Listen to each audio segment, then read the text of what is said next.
আল্লাহ তাআলা বলছেন, ইন্নাল্লাহা আশতারা মিনাল মুমিনিনা আনফুসাহুম ওয়া আমওয়ালাহুম বিআন্না লাহুমুল জান্নাহ।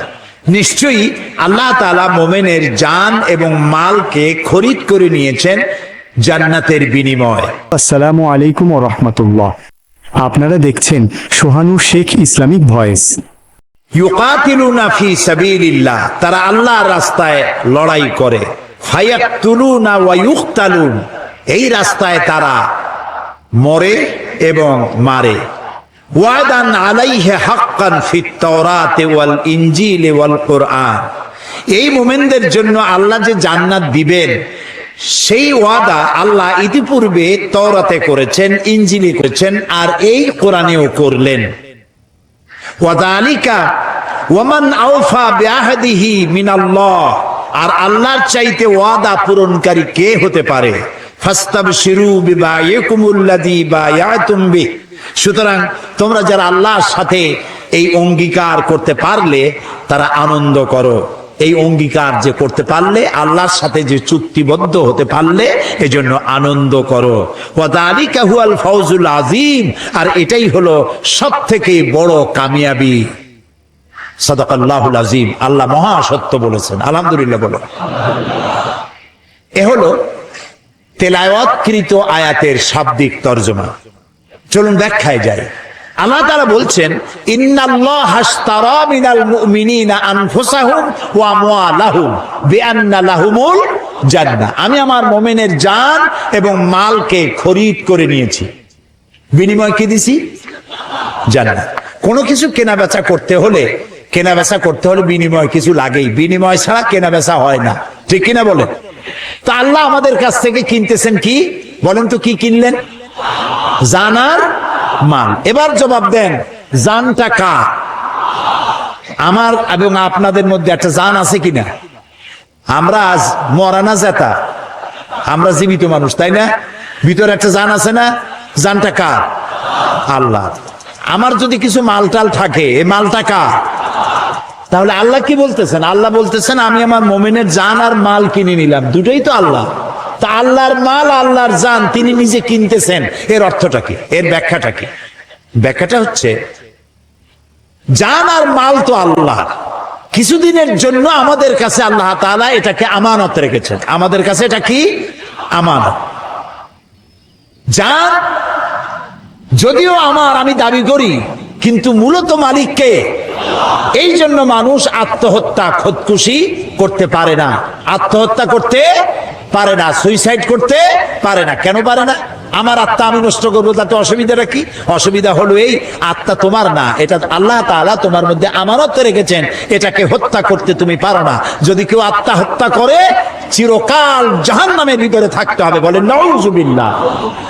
জীবনের প্রতি বিতৃষ্ণ হয়ে আত্মহত্যা কেউ করতে পারবে না, জায়েজ নাই, কারণ ওটা আল্লাহ। তাহলে আল্লাহ বলছেন, আমি আমার মুমিন বান্দার জান নিলাম, মানও নিলাম, কিনে নিলাম, দিলাম জান্নাত। কিনলেনটা কি? এই যে কিনলেন, তিনি কিনেছেন ইচ্ছা। জান আর মাল খরচের ইচ্ছাটা আল্লাহ কিনেছেন। বলেন তো কি কিনেছেন? ইচ্ছা, মর্জি। কিরকম? জানটা তো আল্লাহ। আল্লাহ রাব্বুল আলামিন বলেন, আমি আমার মুমিনের জান কিনেছি। তার মানে হলো, এই জানটা মুমিন বান্দা তার জানকে আল্লাহর অপছন্দনীয় জায়গায় খরচ করতে পারবে না। এমন কোন জায়গায় সে শ্রম দিতে পারবে না, জীবন দিতে পারবে না, যেই জায়গায় আল্লাহর রেজামন্দি নাই, আল্লাহ খুশি নয়। আমার জান আছে, মানে এই জান আছে বলেই তো শক্তি আছে। এই শক্তি যে আছে, এই শক্তি আমি অন্য কোথাও আল্লাহর মর্জির বাইরে আমি খরচ করতে পারবো না। আমি এমন কোন মিছিলে অংশগ্রহণ করতে পারবো না যেই মিছিলে আল্লাহ রেজামন্দি নাই, আল্লাহ রাজি নয়, এমন কোন মিছিলে আমি যেতে পারি না। আমি এমন কোন সমাবেশে যেতে পারি না যেই সমাবেশে আল্লাহ রাজি নয়। আমি এজন্য রাত জাগতে পারি না যে রাত জাগায় আল্লাহ খুশি নয়। আমি দেওয়ালে এমন কিছু লিখতে পারি না যাতে আল্লাহ খুশি নয়। আমি আমার জীবনকে খরচ করার জন্য, শারীরিক শ্রম দেওয়ার জন্য যত কাজ আছে এর কোনোটাই আমি করতে পারি না যেখানে আল্লাহর খুশি নাই। আমি সেই সব কাজ করব যে কাজ করলে আমার আল্লাহ খুশি হন, কারণ আমার জানটা আল্লাহ আমার কাছে আমানত রেখেছেন, আমার ইচ্ছাটা তিনি কিনে নিয়েছেন, মালটাও কিনে নিয়েছেন। কে কিনেছেন? আল্লাহ। অর্থাৎ ইচ্ছা কিনেছেন। এই মাল আপনি যেখানে সেখানে দিতে পারবেন না।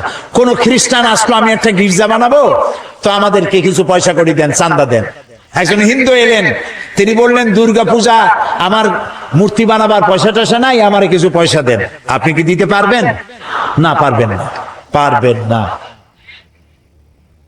তবে হ্যাঁ, কোন খ্রিস্টান, কোন বৌদ্ধ, কোন হিন্দু এসে যদি বলে যে আমার মেয়ে বিয়ে দিতে পারছি না পয়সার অভাবে, আপনি অবশ্যই দিবেন। যদি বলে যে আমার ঘরের চাল দিয়া পানি পড়ে, আপনি অবশ্যই টিন কিনে দিবেন। যদি বলে আমার বাড়িতে একটা টিউবওয়েল আছে আর্সেনিক যুক্ত, আমি পানি পান করতে পারি না, বিশুদ্ধ পানিও পান করার জন্য ডিপ টিউবওয়েলের ব্যবস্থা করে দিতে পারবেন।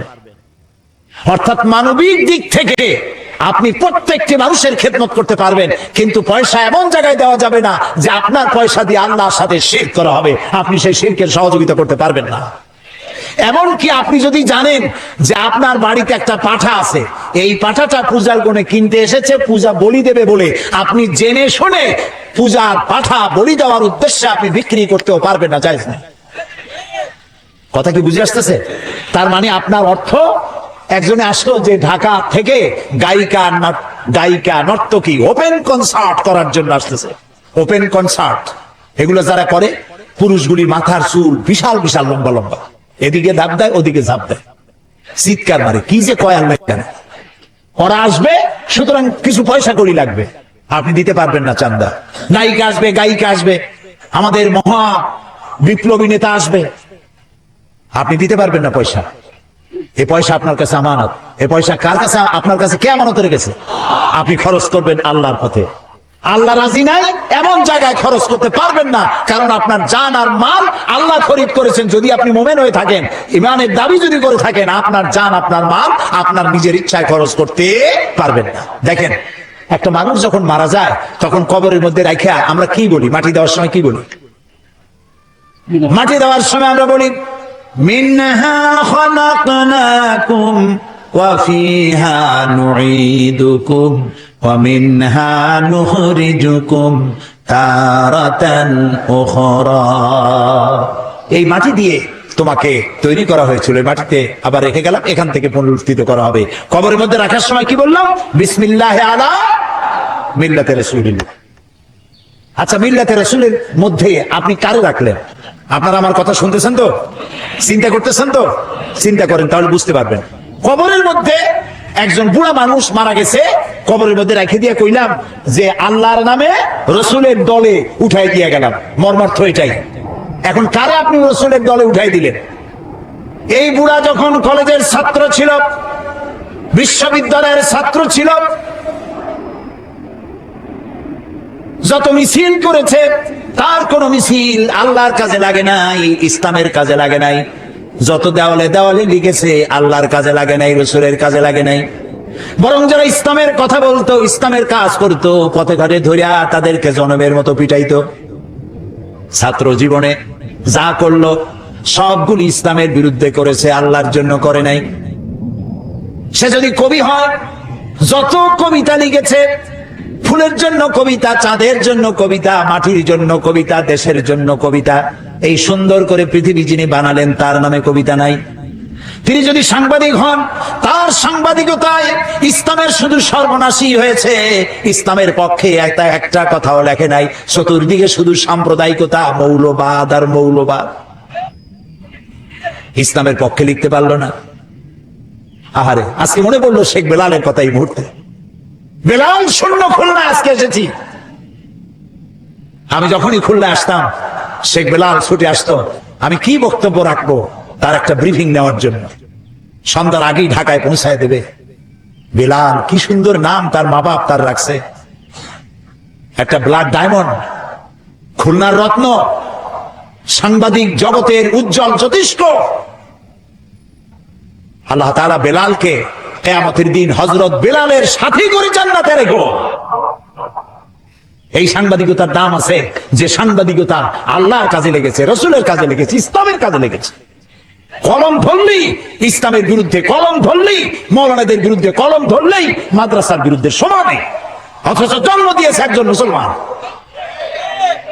পেটে ধারণ করেছে এক মুসলিম মা। কোন সাহসে ইসলামের বিরুদ্ধে লেখো? প্রিয় ভাই সব,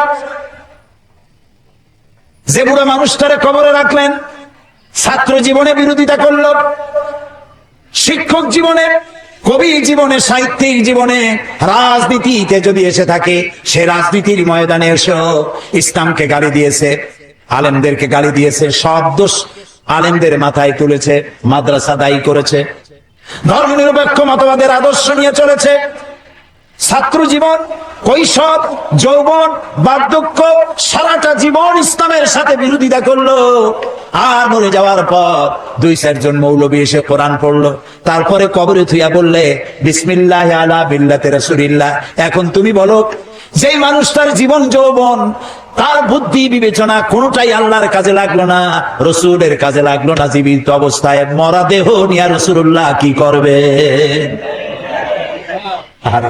এই কথাগুলি বোঝা কঠিন না সহজ? এই মরা লাশ দিয়ে আল্লাহ কি করবেন?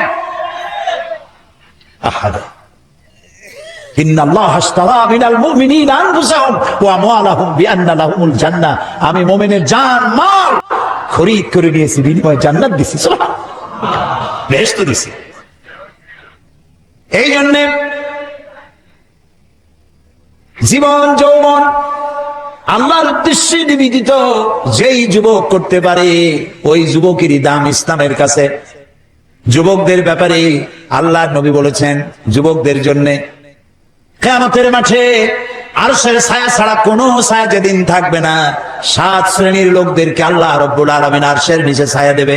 তার মধ্যে এক শ্রেণী হচ্ছে ওয়াশাবুন নাশা ফি ইবাদাতিল্লাহ, ওই সব যুবক যারা রাত জেগেছে আল্লাহর ইবাদতের মধ্য দিয়ে। সুবহানাল্লাহ বলেন না? রাত জেগে জেগে মদ খাওয়া নয়, রাত জেগে জেগে জুয়া খেলা নয়, রাত জেগে জেগে ব্লু ফিল্ম দেখা নয়, রাত জেগে জেগে কলেজে বিশ্ববিদ্যালয় ইসলামের কথা যারা বলে তাদেরকে পেটানোর জন্য নয়। মুসলমান হও। এইসব যুবকেরা জায়গা পাবে কিয়ামতে। কোন জায়গায়? আরশের নিচে। সুবহানাল্লাহ বলেন। রাসূলুল্লাহ বলেছেন, উসিকুম বিশ-শাবাবি খায়রা ফাইন্নাহুম আরাক্কু আফিদা লাকাদ বাআসানি আল্লাহু বিল হানাফিয়্যাতি সামহা ফাখালাফানি আশ-শুয়ুখ ওয়া হালাফানি আশ-শাবাব। সাদাকান নবিয়্যু সাল্লাল্লাহু আলাইহি ওয়াসাল্লাম। রাসূলুল্লাহ বলেছেন, উসিকুম বিশ-শাবাবি খায়রা, আমি তোমাদেরকে উপদেশ দিচ্ছি তোমরা যেন যুবকদের কল্যাণকামী হও। কারণ যুবকেরা তাদের হৃদয় কোমল, আর আল্লাহ তাআলা আমাকে সত্য দিন প্রতিষ্ঠার জন্য উদারতার সহকারে আমাকে পাঠিয়েছেন। এই দিনকে প্রতিষ্ঠার জন্য আমাকে সহযোগিতা করেছে যুবকেরা, আর বিরোধিতা করেছে বুড়োরা। কে বলেছেন? আল্লাহ রাসূল। বিরোধিতা কারা করছে? বুড়োরা। আর সহযোগিতা করেছে যুবকেরা। সুবহানাল্লাহ বলবেন না? দেখেন না তাকায় মাহফিলের মধ্যে কারা বেশি, বুড়ো বেশি না যুবক বেশি? কারা বেশি?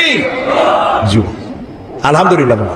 শুধু খুলনায় নয়, সব জায়গায় যুবকদের ঢল নামে।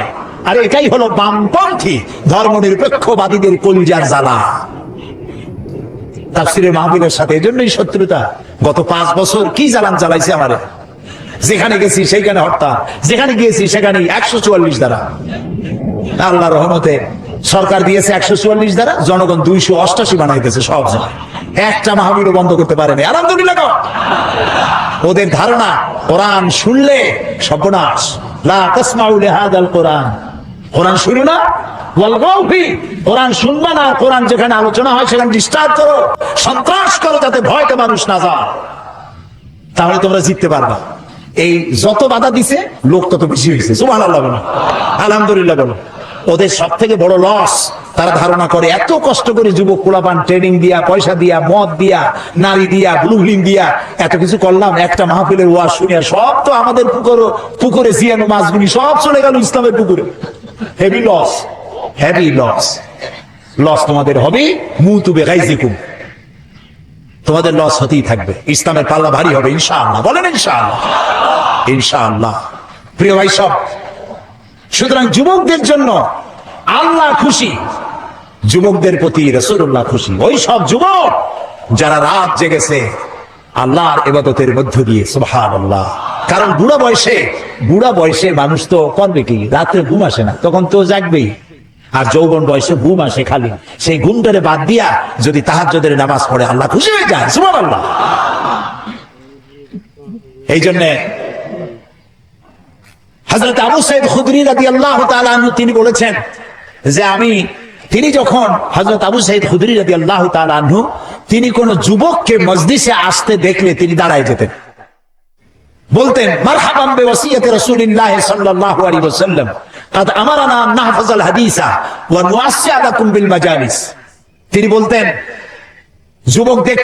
যুবক আসতেছে দেখলে দাঁড়ায় যেতেন আর বলতেন ওয়েলকাম, স্বাগতম, হে রাসূলের চলন্ত ওসিয়ত উপদেশ, আমি তোমাকে ওয়েলকাম করছি, তুমি বসো। রাসূলুল্লাহ আমাদেরকে নির্দেশ করেছেন আমরা যেন রাসূলের হাদিসগুলিকে মুখস্থ করি আর যুবকদেরকে যেন আমাদের মজলিসের মধ্যে সুন্দর করে জায়গা করে দেয়। আলহামদুলিল্লাহ। প্রিয় ভাই সব, সুতরাং একজন মুসলমান তার জীবন যৌবন সবটা কাটাবে ইসলামের পথে। কার পথে? যদি বলেন কার পথে? ইসলামের পথে। যেখানে ইসলাম সেখানে আমি, যেখানে ইসলাম নাই আমি নাই, তাহলেই মুসলমান হওয়া যাবে। এই জন্য আল্লাহ রাব্বুল আলামিন বলেন ইন্নাল্লাহা আশতারা মিনাল মুমিনিনা আনফুসাহুম ওয়া আমওয়ালাহুম বিআন্না লাহুমুল জান্নাহ।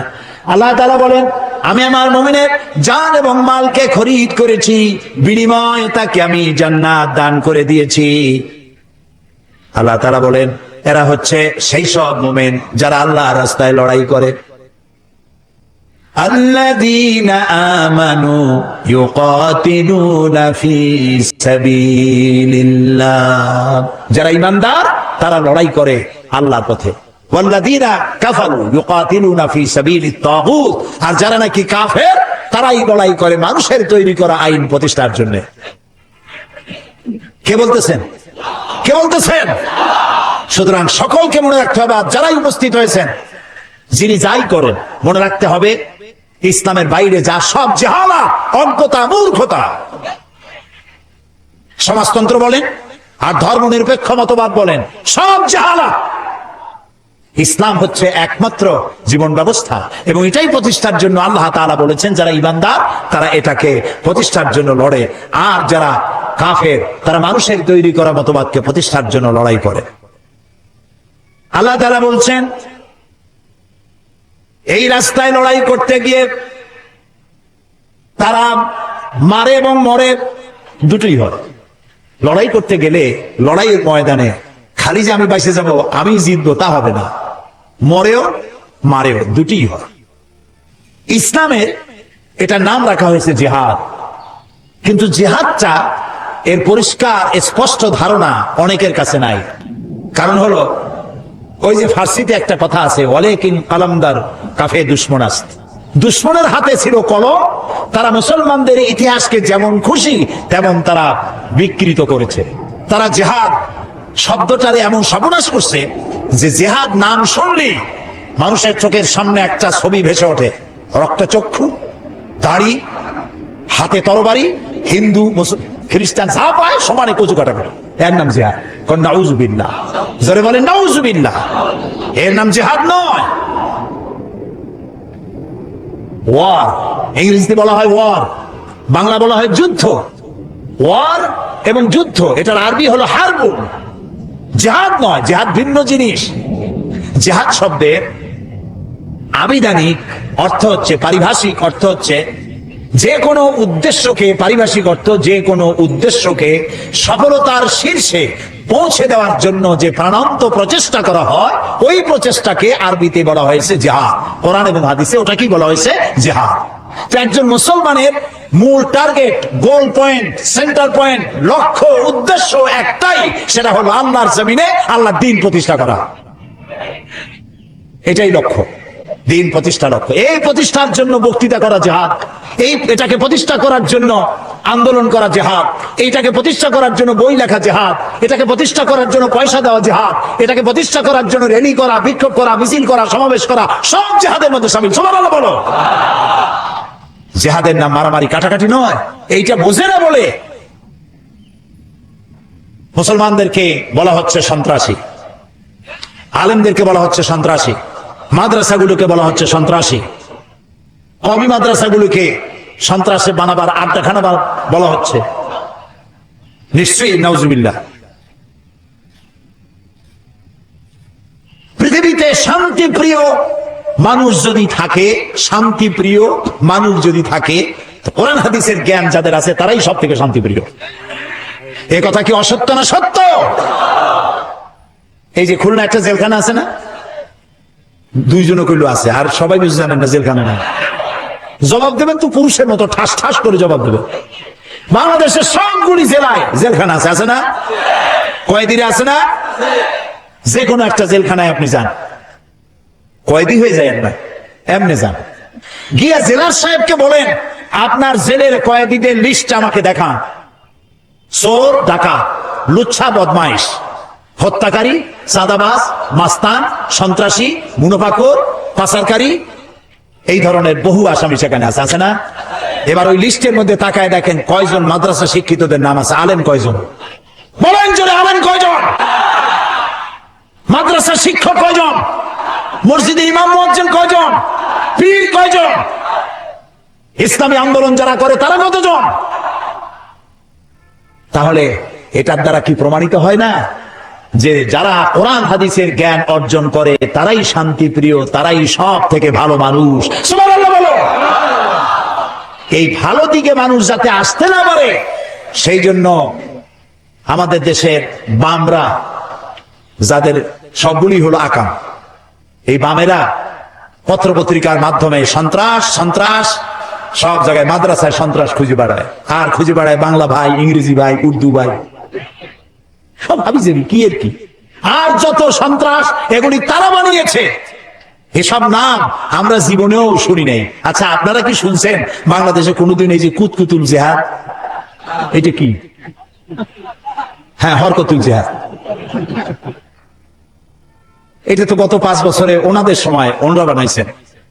এগুলো বামপন্থীদের তৈরি করা। জামাতুল মুজাহিদিন, তারপরে জুমরাতুল মাসাকিন, আমরা জীবনেও এইসব নাম শুনিনি। আপনারা শুনছেন? বলেন শুনেছেন? শয়তান, শয়তান। আমরা তো পরিষ্কার বলেছি, সব সময় বলি, এদেশে ইসলামী আন্দোলন হিসেবে পরিচিত নয়, নতুন ভুইফোড় এই ধরনের হিজবুত তাহরীর, তারপরে কি কইলা, জুমরাতুল মাসাকিন, জামাতুল মুজাহিদিন, আর কি তালেবান, যেখানে পা গ্রেফতার করো, গরুর দড়ি দিয়ে বেঁধে পুলিশে সোপর্দ করে দাও। এগুলির সাথে দেশের মুসলমানদের সাথে, এদেশের পরিচিত ইসলামী আন্দোলনের সাথে কোন সম্পর্ক কোনো কালে ছিল না, আজও না। ইসলামের সাথে, মুসলমানদের সাথে সন্ত্রাসের কোন সম্পর্ক অতীতেও ছিল না, বর্তমানেও নাই। এই পৃথিবীতে সর্বপ্রথম সন্ত্রাসের বিরুদ্ধে দোয়া করেছেন আমার জাতির পিতা। কে আমার জাতির পিতা? এই বিষয়ের জন্য কোনোদিন প্যাঁচ লাগাবেন না। মুসলমানদের কাছে জাতির পিতা একজনই, সেই জাতির পিতা ইব্রাহিম আলাইহিস সালাম আল্লাহর ঘর বানালেন।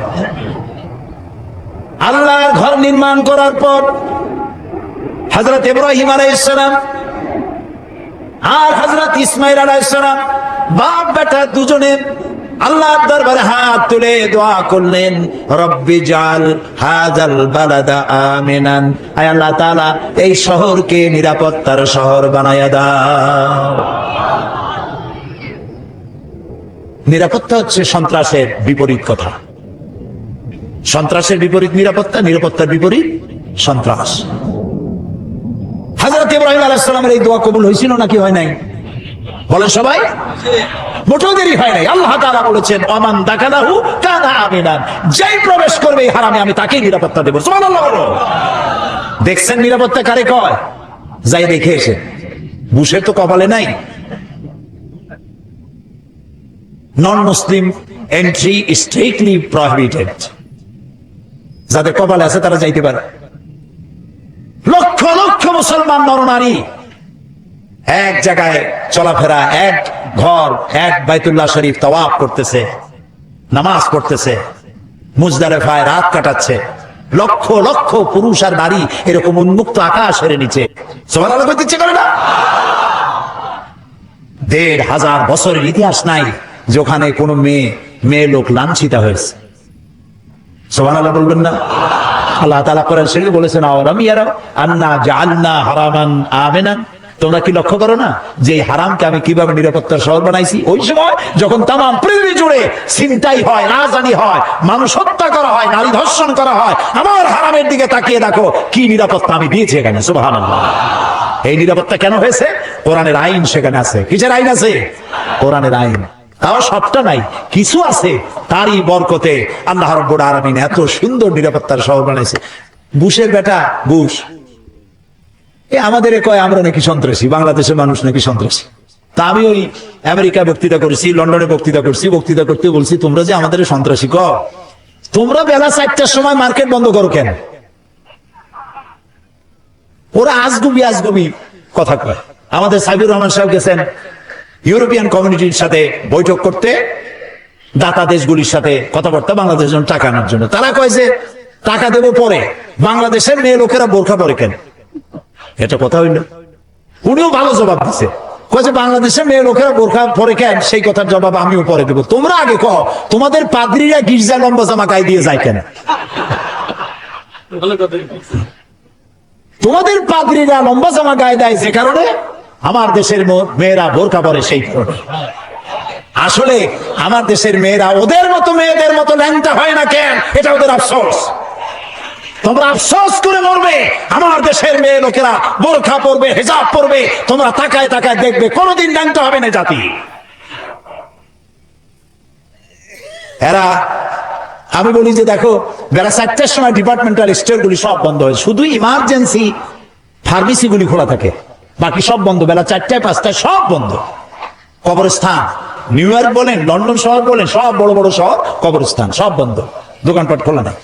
তাই বললাম তোমরা যে আমাদের সন্ত্রাসী কও, চলো আমাদের দেশে।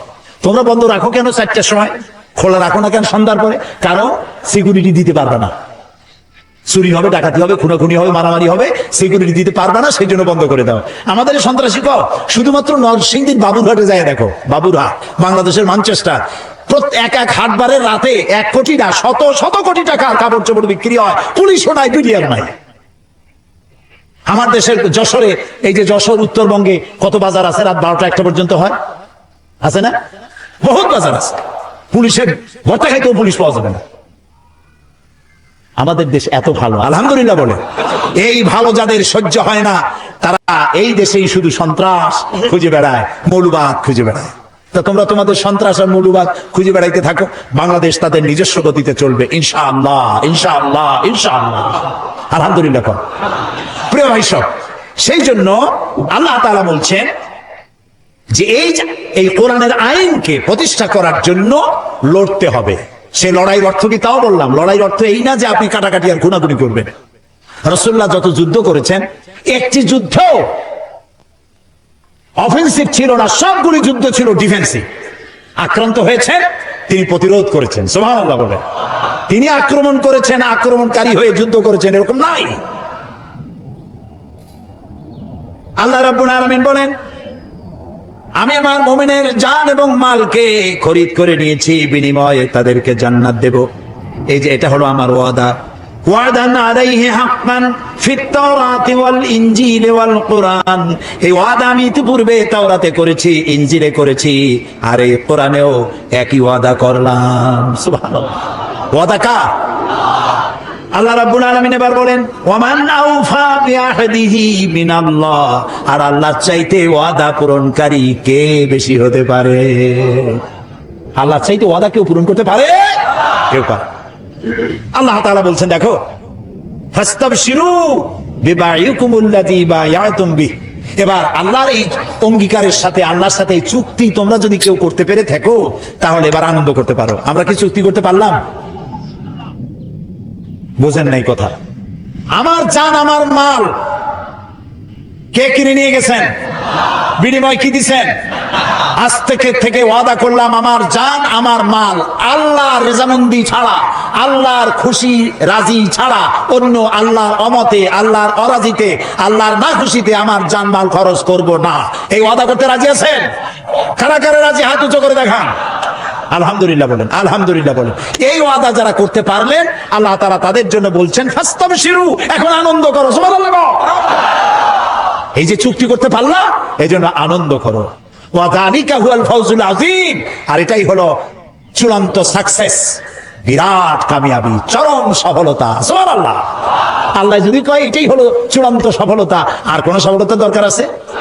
এই মোমেন কারা হবে? সেই মোমেনদের 8টি গুণ লাগবে, 8টি কোয়ালিটি লাগবে, 8টি শর্ত লাগবে। কয়টা শর্ত? সে 8টি শর্তের কথা আগামীকাল বলবো ইনশাআল্লাহ। যে 8টি শর্ত পুরো করতে পারলে জান্নাত ওয়াজিব হয়ে যাবে। সুবহানাল্লাহ। এখন মুনাজাত হবে।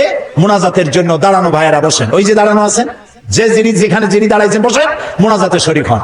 মুনাজাত, দাঁড়ানো ভাইরা সবাই বসুন, মুনাজাতে শরীক হন।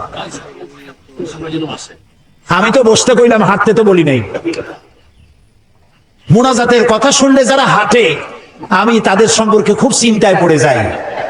চিন্তায় পড়ি এই কারণে, এখানে যেমন ক্যামেরা আছে, আল্লাহর ফেরেশতাদের হাতে ক্যামেরা থাকতে পারে না? তো মুনাজাতের আহ্বান করা হলো, তখন অ্যাবাউট টার্ন যারা করলেন, ফেরেশতার ক্যামেরায় কিভাবে উঠবেন তারা? নাউজুবিল্লাহ কর, আল্লাহ রহম করুক, কন আমিন। প্রিয় ভাই সব, আগামীকাল সকাল কয়টা?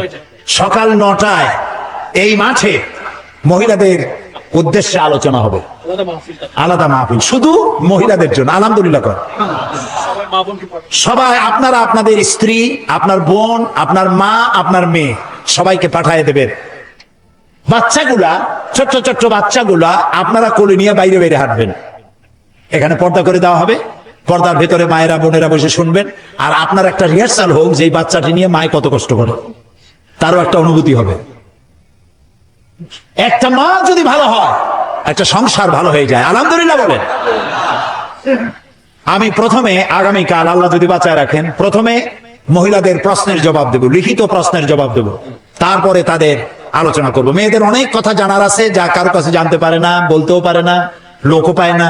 এই জন্য তাদের প্রশ্নের জবাব দেওয়া হবে প্রথমে, তারপরে আলোচনা হবে। প্রশ্নগুলো আপনি সহযোগিতা করেন, আপনার স্ত্রীর যা জানা দরকার আপনি সাহায্য করতে পারেন, লিখিত আকারে প্রশ্ন নিয়ে আসবেন এখানে মহিলাদের জন্য। আগামীকাল সকাল 9টায়, দেরি করবেন না মোটেই, একদম 9টায় প্রোগ্রাম শুরু হয়ে যাবে ইনশাআল্লাহ। বলেন ইনশাআল্লাহ।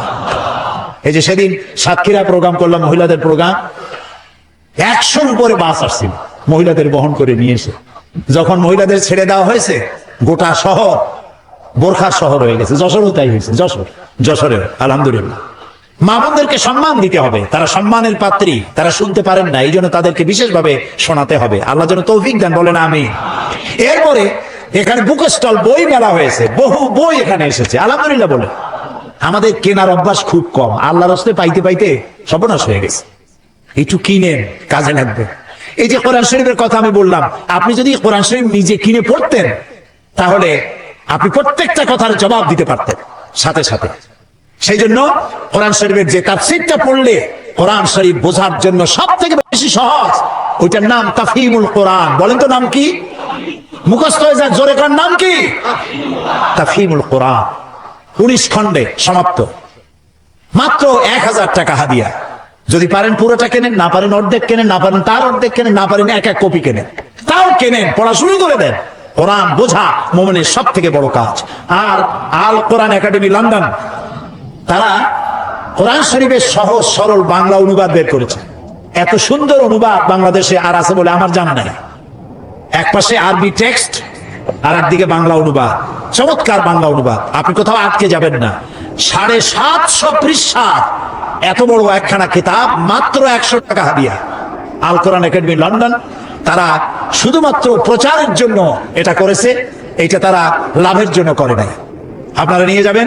সেই সাথে আরো অনেক বই আসছে, বিশেষ করে কোরআন শরীফের তাফসীর পর্যন্ত আমার যেগুলি বেরিয়েছে, 4 খণ্ড বেরিয়েছে। এখানে যেটা এসছে তাফসিরে সাইদি সূরা লোকমান, সূরা লোকমানের মাত্র 2টা রুকু তাফসির করেছিলাম চট্টগ্রামে 5 দিন। 2 রুকুর তাফসির শুনে অর্ধ শত হিন্দু খ্রিস্টান বৌদ্ধ মঞ্চে এসে মুসলমান হয়ে গিয়েছিল। এটা হলো হযরত লোকমান হাকিমের তার নসিহত, যেগুলি আল্লাহ পছন্দ করে কোরআনে উঠাই দিয়েছেন। সুবহানাল্লাহ। এটিও এখানে আসছে তাফসির সাইদি সূরা লোকমান। এছাড়া আরো অনেক বইপত্র আছে, এত নাম আমি বলে পারবো না। আপনারা ওখান থেকে যাওয়ার সময় প্রত্যেকে বই কিনে নিয়ে যাবেন। ربنا ظلمنا أنفسنا وإن لم تغفر لنا وترحمنا لنكونن من الخاسرين ربنا ظلمنا أنفسنا وإن لم تغفر لنا وترحمنا لنكونن من الخاسرين أي الله تعالى হাজার হাজার মুসলমান নরনারী দীর্ঘক্ষণ ধরে তোমার কোরআন শুনেছি, হাদিস শুনেছি, আর শেষ পর্যায়ে এসে ভিক্ষুকের মতো, কাঙ্গালের মতো গুনার বোঝা মাথায় নিয়ে তোমার দরবারে হাত তুলেছি। দয়া করে মেহেরবানি করে আমাদের জিন্দেগীর সমস্ত গুনাহ খাতাকে মাফ করে দাও। আমাদের মধ্য থেকে আমাদের মা বাপ দুনিয়া থেকে যারা বিদায় হয়ে গেছে, আয় আল্লাহ রব্বুল আলামিন মা বাপের কবরগুলিকে জান্নাতের টুকরা বানায়া দাও। রব্বির হামহুমা কামা রব্বায়ানি সগীরা। সবাই পড়েন রব্বির হামহুমা কামা রব্বায়ানি সগীরা। আয় আল্লাহ রব্বুল আলামিন জনম দুঃখিনী গর্ভধারিণী মা, যিনি না খেয়ে আমাদের মুখে ক্রন্দন মুখে চুমা দিয়া, শত চুমা দিয়া হাসি ফুটাইছেন, না খেয়ে আমাদেরকে খাওয়াইছেন, আমরা না ঘুমানো পর্যন্ত ঘুমান নাই, এত কষ্ট করেছেন যেই মা, আল্লাহ কবরটাকে বেহেশত বানাইয়া দাও। বাপজান এত কষ্ট করলেন, বাড়ি ঘর বানাইয়া দিয়া খালি হাতে বিদায় হয়ে গেছেন, কোন হালতে আসি জানি না, আল্লাহ আব্বার কবরটাকে বেহেশত বানাইয়া দাও। আমাদের মা বাপ যাদের বৃদ্ধ হয়ে গেছেন, রব্বুল আলামিন বিছানায় পড়ায়া পরনির্ভর করে মারবা না। আল্লাহ তাআলা স্বনির্ভর থাকাকালীন নিজে নিজে টয়লেটে যেতে পারেন, নিজের খাবার নিজে খেতে পারেন, দাঁড়াইয়া নামাজ পড়তে পারেন, নিজের কাপড় নিজে পরতে পারেন। এই অবস্থায়, সুস্থ অবস্থায় ইমানের সাথে উঠাইয়া নিও, বিছানায় ভালাইয়া রাখো না। রব্বুল আলামিন সারা জীবন আমরা গুনাহ করেছি, এত গুনাহ করেছি, তোমার আকাশের দিকে তাকাইয়া কথা বলতে লজ্জা করে, শরমে মাথা নিচু হয়ে যায়। আল্লাহ যত গুনাহ করছি, নাফরমানি করেছি, আর তুমি শুধু মেহেরবানি করেছো। তুমি যদি আমাদের গোপন গুনাহগুলি জাহির করে দিতে, যৌবনকালের গুনাহ, জীবনের গুনাহ যদি সমাজের লোকেরা জানতো, স্ত্রী পুত্ররা জানতো, সম্মান দিত না। আল্লাহ তাআলা কিয়ামতের দিন লক্ষ কোটি মানুষের সামনে আমাদের গোপন গুনাহগুলি জাহির করে দিয়ে আমাদেরকে শরম দিও না। আয় আল্লাহ তাআলা, তোমার নবী বলেছেন 3000 বছর ধরে তুমি জাহান্নামের আগুন উত্তপ্ত করেছো। আল্লাহ তাআলা চৈত্র মাসের দ্বীপ্রহারের রোদ সহ্য হয় না। আল্লাহ তাআলা জাহান্নামের আগুন আমরা সইতে পারবো না। জাহান্নামের আগুন আমাদের জন্য আল্লাহ তুমি হারাম বানায়া দাও। আল্লাহুম্মা আজিরনা মিনান নার।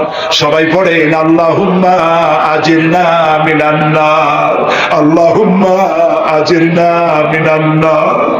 আয় আল্লাহ তাআলা, তাম পৃথিবীতে মুসলমানেরা আজ বড় বিপদে, মুসলমানদের কেউ দেখার নাই।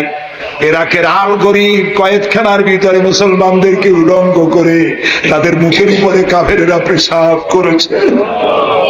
গুয়ান্তানামোতে কারাগারের ভিতরে মুসলমানদের বান্ধা তাদের সামনে কোরআন শরীফের উপরে পেশাব করেছে।